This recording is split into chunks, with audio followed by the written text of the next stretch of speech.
Hi, welcome to Joanna's DIY Life. On this channel, I love sewing and home decor on a budget. Today, we're going to be working on stuff for Mother's Day. You still have time to do these. Now, let's get crafty. For this first one, I have this sign that I got last year at the Dollar Tree. That sticker wasn't coming off either, y'all. You can just get letters, Walmart, anywhere, and put on a board. I thought I was going to put the bow. That was options. Here's options for flowers. I thought that was kind of cute, but no, I don't know. I'm just at this point trying to figure out what I'm going to do, okay? And I'm leaning more toward lavender because I love lavender. So I'm just going to take and clip little sprigs of this lavender off and glue them on the bottom of the O. I'm trying to keep my head out of this shot as much as I can, so that's why it's a little, cockeyed down in the corner. But you see what I'm doing. I'm just taking little sprigs, cutting them off, and I'm going to place them down there. Not too many, just enough to give it a little color. Okay, so this is the last one I'm adding, and I just put 2 on each side. And now I want to add some of these little paper roses. Pretty sure I got these at Walmart. But I'm just going to add it by 3. Sorry, my head keeps popping in there, my old gray hair. But anyways, just going to add 3 in here, and then I am done. Now, you can distress this if you want to. Just put a little bit of wax or whatever on it, but I'm just leaving it as is. Now this one, I created a printable, and I am just going to cut it out. I was going to cut those leaves, and I said, no, I think not. So I'm just going to cut around the roses and cut all those little leaves off. And you can go down into the color so that, you don't have no white showing, because the little ceramic thing from the Dollar Tree is off white, so it will show.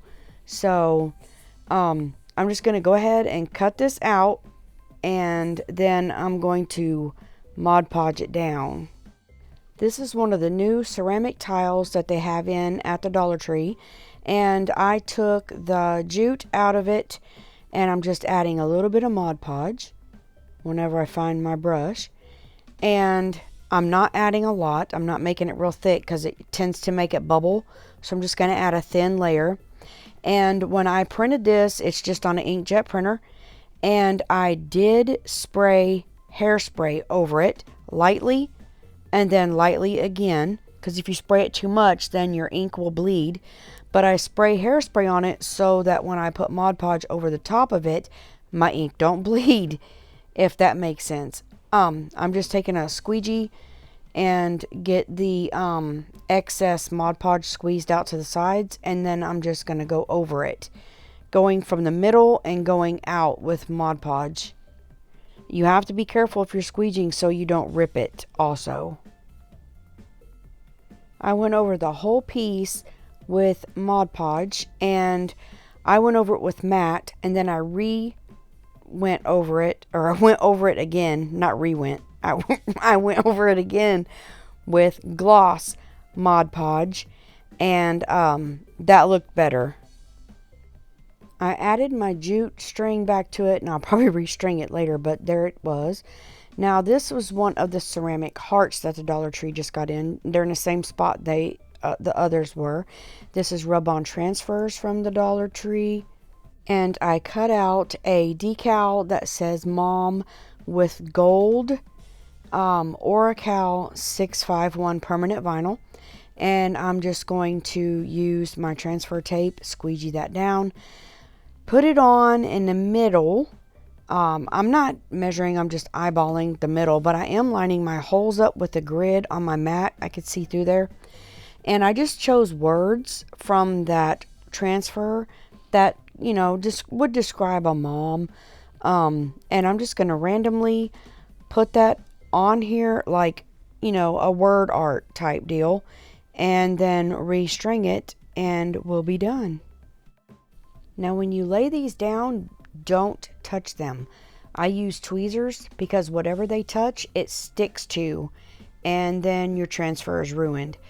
I used that to scratch it down. Didn't work. Too big. That was actually too big, but the end of a painter stick works great for other things that you're putting down. But actually this little pink tool worked the best, but you have to be careful when you're using the end to pick your transfer paper back up, because it'll scratch your design. So I'm going to lay down another one, and this pink tool also works better because you have to stay on the one you're on, and if you touch any of the ones you've already laid down, it will actually scratch them off. So the pink tool works better because it's smaller and you're able to get in and just, scratch on the one that you're actually working on. And with the help of editing, I am done, and that's what it looks like. And instead of adding the jute back, I got black thin ribbon. I get this at Walmart, usually really, really cheap. And this is the way the other one should have been strung. Made sure I had enough, and I string it through the back and then bring it up the front like that right there, and then tie it, and it doesn't show as bad through the front. So anyways, that's how you should string these. And I'm just going to get a lighter, and I'm going to singe that ribbon so that it doesn't fray, and there you go. I did put a layer of polyacrylic over the top to seal my transfers down. Now on this one, I took one of these houses, and this is from the Dollar Tree, and then I took one of the papers from the Dollar Tree. Once I figure out which way I want it to go, I'm going to turn it over to the back, and as soon as I saw that hanger, I was like, you've got to be kidding. It was bugging me to death. So I had to take it off eventually and fix it because it was really killing me. But anyways, I traced out my house, and I traced it a little bigger because there's a lip on this, and I wanted to make sure that I was getting it all. After it was traced, I just cut it out with a pair of scissors. Now I'm just going to peel the backing off, but I'm not going to pull it all off. I'm going to, put it like this, and then I'm going to stick that part down very carefully, and then pull the paper from the back and just run my hand up. That makes sure that you get it straight and there's no air bubbles, because a lot of times if you pull it back up, it either won't stick or it pulls up what you got it on.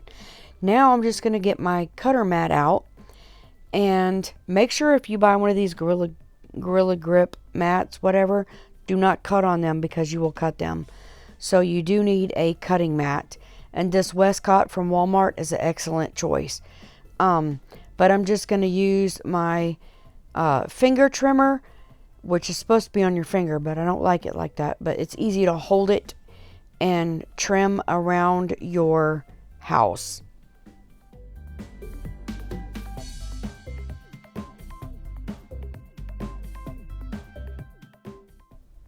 See me point this out? Woo!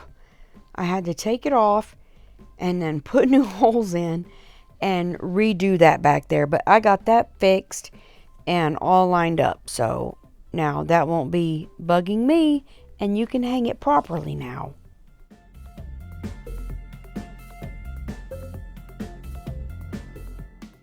Now that that's fixed, I went on my Silhouette and made a decal.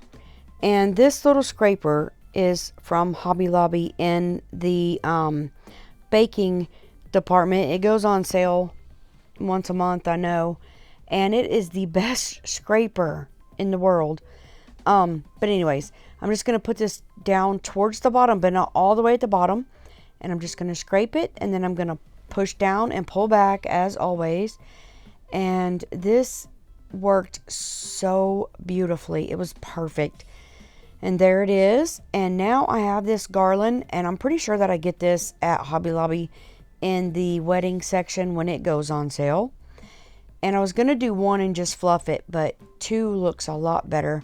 So I'm going to roll it around twice, and then I'm going to cut it to size. And then All I'm going to do is fold it around, and then I'm going to bend the little end and secure it, and then fold the other end around and bend it and secure that end, and it's that easy. Then you have a cute little mini wreath. Then I'm going to glue that mini wreath to the top of this house.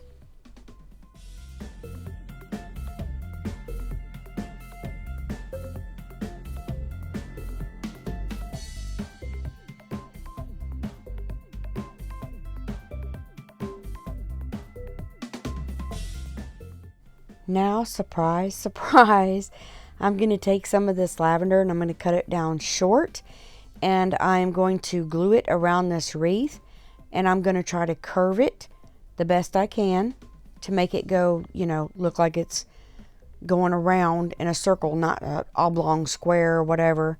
So make sure that you have something like that little spatula up there or something silicone, those finger things to hold this down, because that glue is hot and it squeezes through those vines and everything. So just be careful.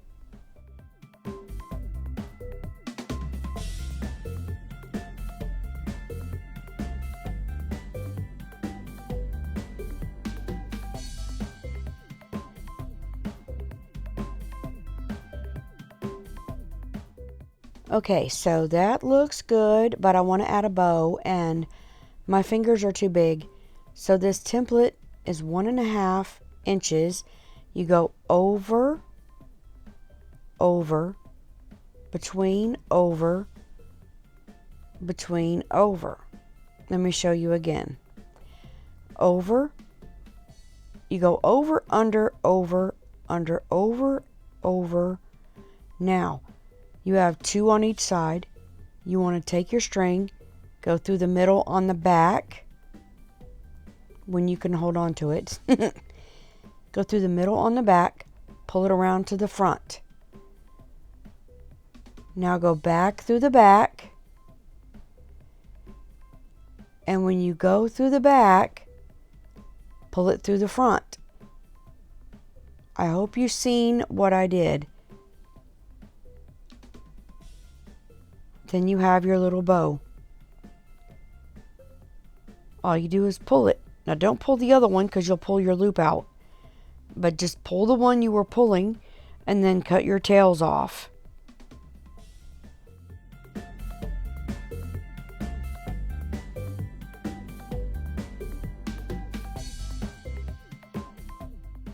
Okay, we're all glued down. Let me try to explain this one more time.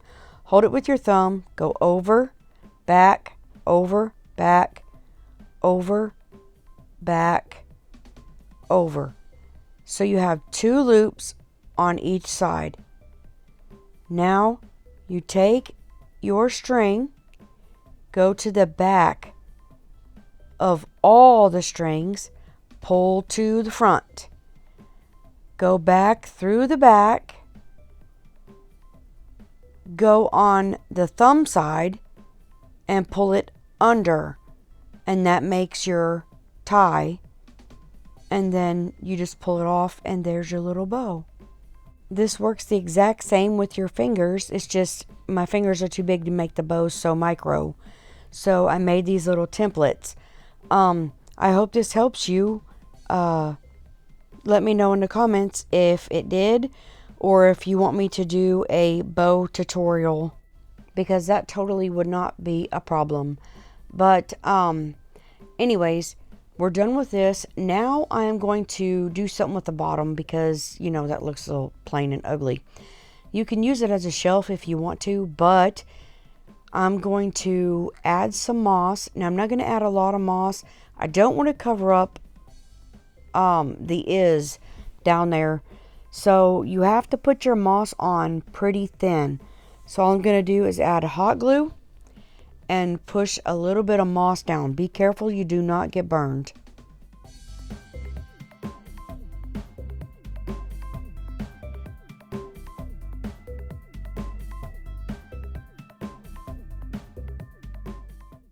I use scissors to cut this because it's a whole lot easier than pulling and it's less messy. It's still going to get everywhere, but it's less messy if you cut it as opposed to pulling it and try to separate it that way. When I'm done adding as much as I want without covering up my wording, I get out the big scissors and I just trim it up. Now you can see there's some white showing, but we're going to cover that. Also, this grip mat, I've said it before, but I don't know if you saw the video, but if you get this grip mat, it is very sticky. You cannot just wipe this stuff off. So this little vacuum works wonders. Look at that thing go. And then you're able to have a clean mat to work on. So, of course, I'm going to get this lavender and I'm going to cut it short. And I'm going to add some just leaves, because there's a lot of those little purple leaves left on this lavender stalk that are really pretty and usable. So I'm going to put those down in the back, and then I'm going to add some little lavender sprigs in the front, but I'm going to be pushing them downward and sideways so that it doesn't cover up anything. And that's what it looks like when I'm done. And I absolutely love this thing. It is adorable.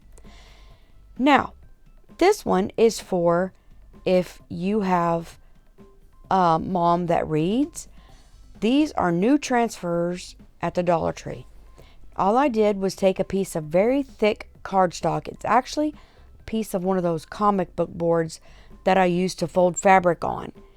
And I'm going to choose one of these wordings. And the one I chose, I don't know. I loved it. It fit. And it looks so vintage. So I have this vintage paper. And I'm going to lay this piece of cardstock on the back of this. And I'm going to trace out just a little bigger, because I'm going to do something with this paper. So I'm going to trace it out just a little bit bigger. And then I'm going to cut it out with a pair of scissors. I want to make a double-sided bookmark. So I have this pack of paper where this paper came from. It's from the Paper Studio, but it was on clearance. So I don't even know if they have it anymore. But I fell in love with this because of the sewing stuff in it. And it's beautiful. So I picked this paper out, which, you know, I could put the wording on and it show up. And it coordinates with the other one. So I'm just going to lay this one on top of it. And I'm going to cut it out where there is no writing. And that way I'll have the front and the back. So now I have my two little pieces of paper. And since I sew, I wanted stitching around it. So I'm going to take it to the machine and stitch around it. This is now what it looks like with my stitching. And I love it.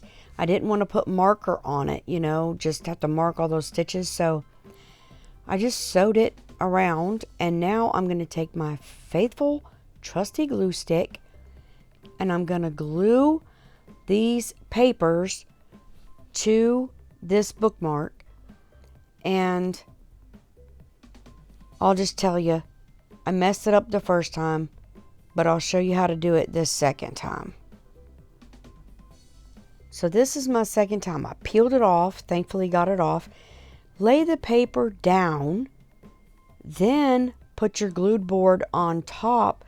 So you got to have the cardboard around the stitching if you sew this.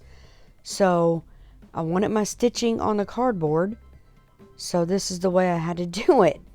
Now I'm going to glue on the board and then put the other paper down and stick the cardboard on top of it, just like I did this one. It's a little harder to see, but it is doable. They're all glued together, and I should have let it dry, but I'm impatient. So what I'm doing is I'm taking my sander, just like I sand on everything that I do, and I'm going to hold this tight so that it doesn't bend anything, and I'm just going to sand around this and knock that paper off of that cardstock. And I'm going to do this on one side and then flip it over and do the other side all the way around this to make all the paper edges smooth. And here is the last bit of the paper coming off, and once the glue dried, it came off super easy, just like you were sanding off anything else. And my string was coming out, so I just glued my string down. But anyway, now I'm going to take these, after I clean up my mess, I'm going to take these eyelet pliers. They're eyelet setters. But first, I'm going to take this transfer. And these things are so weird. There's no plastic on them. You just lay them down. And honey, let me tell you, this is my first time working with them. So it works best when you don't scratch them back and forth, okay? Make sure you hold your paper still. It might even be best to tape it down. But if you go one direction, here I'm going up. I'm just going to rub up until I get halfway, almost done. And then I'll go downward.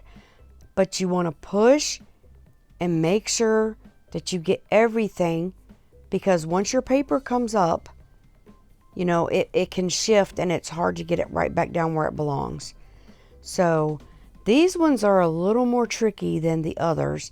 I do like how they come off easier, and you don't have to worry about scratching anything. It looks so vintage. I love it. Now I'm going to take my pliers and I'm going to poke a hole, because that's where the eyelet goes. And then I'm going to take and cut the back off. Take my little eyelet, poke it down in there. Take my pliers. There's a side for the eyelet and the side for the hole. And then smush it down, and it set it just perfect. Now I'm going to take some matching ribbon. Again, this is just thin ribbon that I get. I usually get it at Walmart, but you can get it in craft stores. And I want 2 pieces. And this was a little harder than I thought, but I got it to work. So I'm just going to take 2, and I'm going to feed them through that eyelet hole. And then I'm going to bring them up through the loop. And I'm dancing. I'm so sorry. I'm standing up. I got my music going. But anyways, I got the loop, and then I'm going to pull the ribbon through the loop and tighten it up. Then I'm just going to trim my ribbon off even, and there you go. You do not have to add 2 if you don't want to. You can just do 1. But this is the perfect little bookmark for a mom that reads or a friend that reads, and it's so cute. These are my projects all done, and I think they are all beautiful and special in their own way. Anytime a handmade gift is given, it is always usually loved. And if you have your mom, make sure you at least call her. They don't last forever, so love them while you have them. Now, if you like this video, please give me a thumbs up. Please consider subscribing to my channel and ring that bell to be notified every time I upload a video. Until next time, you are a blessing. Goodbye.